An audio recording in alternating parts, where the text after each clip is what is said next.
સ્વાગત છે આપણી યુટ્યુબ ચેનલ ઉપર। જણાવી દઈએ આજના સમાચાર।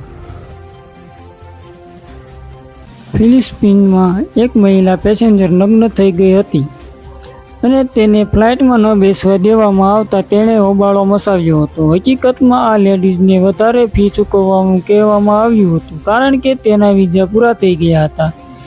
આના વિરોધમાં તેણે એરપોર્ટ પર ન્યૂડ થઈને ફરવા લાગી હતી। તેણે નગ્ન અવસ્થામાં એરપોર્ટને સિક્યોરિટીને ઓળંગીને અંદર પ્રવેશ કર્યો હતો।